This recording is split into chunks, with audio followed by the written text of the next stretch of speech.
Welcome back. You here with Goldberg. Today I want to do a brief discussion of Ronald Wilson Reagan. This is obviously an emotional, touchy, and sensitive subject, kind of like circumcision. People get riled up. There are those of you, of course, that every day you lather yourselves with 32 ounces of Crisco and pray 3 times to Ronald Reagan.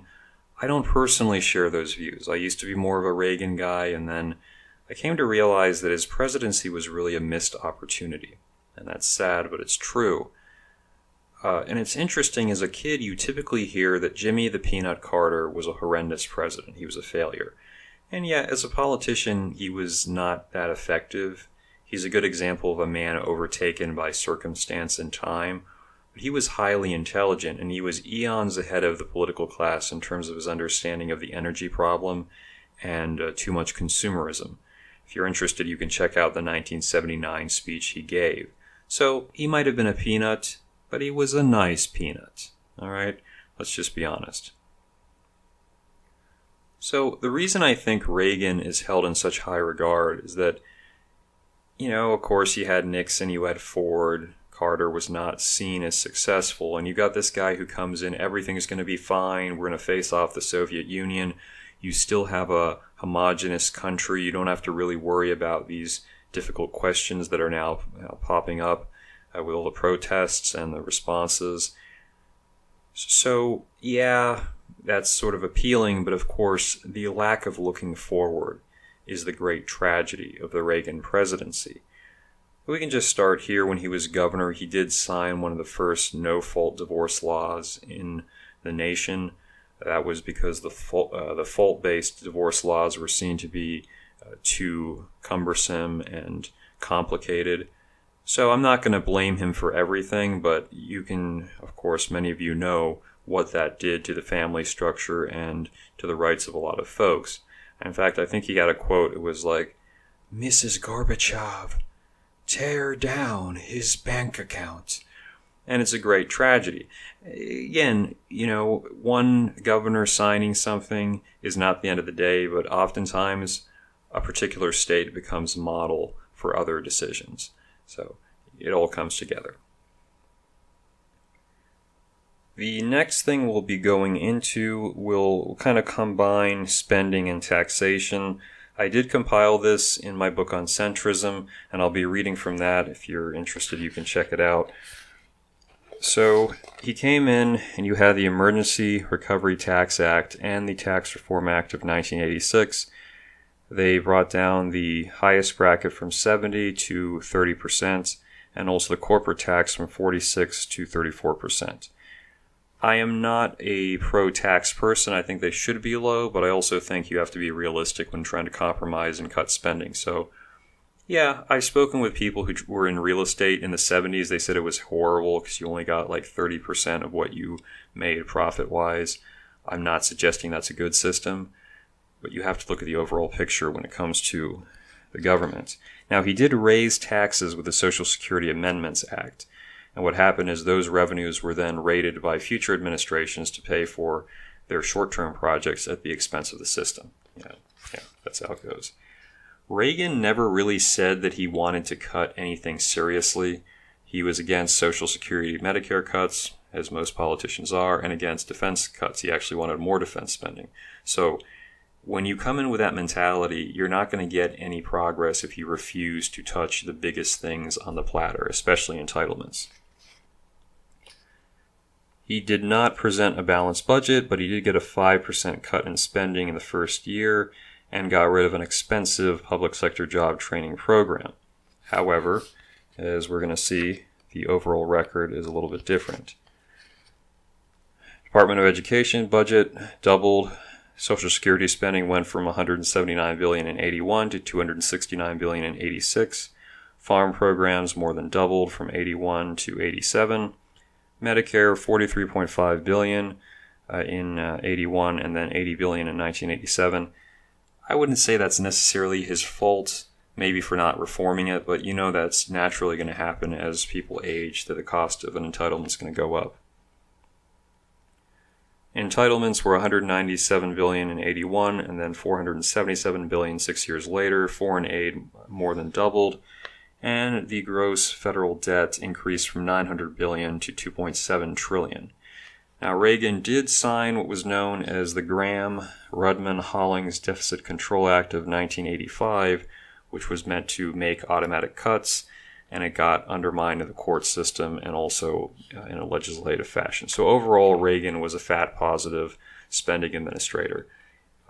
I'm not saying that he had all constitutional control, because it is the Congress ultimately. He did claim he was going to get $3 of cuts for every $1 of tax increases, with the agreement going towards Tip O'Neill, the Speaker, and that, of course, did not happen. So, again, on the fiscal side, big missed opportunity, where I think it was kind of, okay, I'm only thinking for the next 4 or 8 years. I'm not considering what happens in the next 40-some years. And that's what we're going to see, of course, with the next category.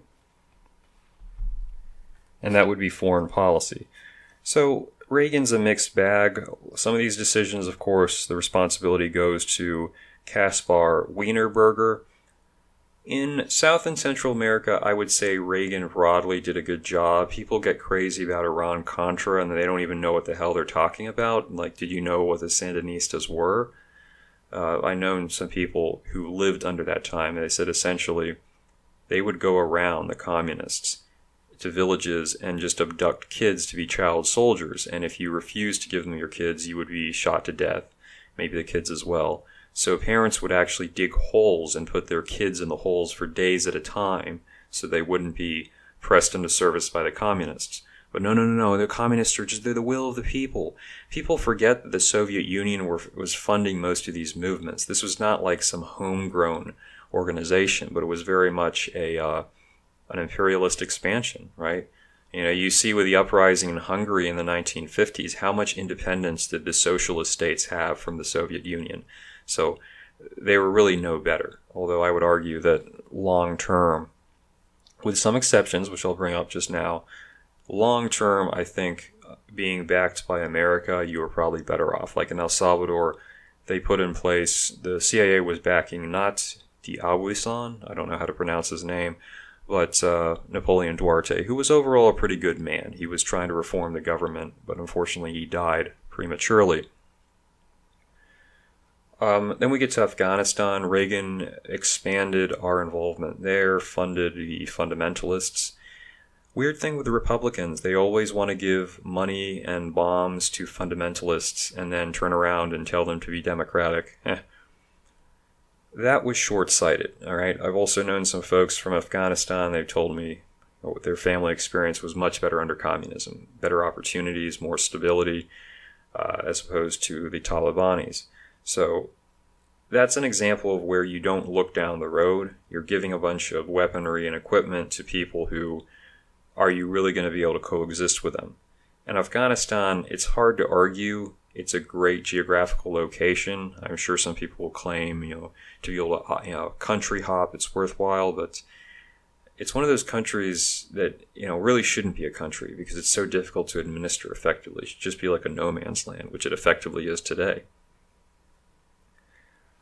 Moving on from that, Lebanon. Lebanon is a good example of where Reagan's administration severely screwed up.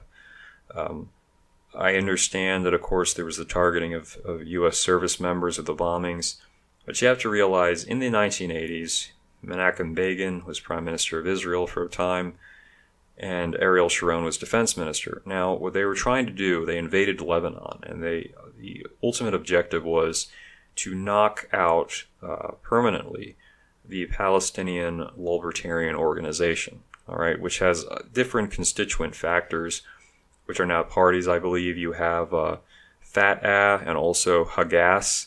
Those are two, one or both are militant at this point. But the Israelis said, okay, we're going to knock them out, we're going to take out the leader, and at the time you had two primary figures that was Mahmoud Abbas and then also Yasser Arafat. And they said, okay, we're going to kill them, and then we're going to set up a strong Christian nationalist state in Lebanon led by the legendary Bashir Gemayel, who tragically was killed before he could take office.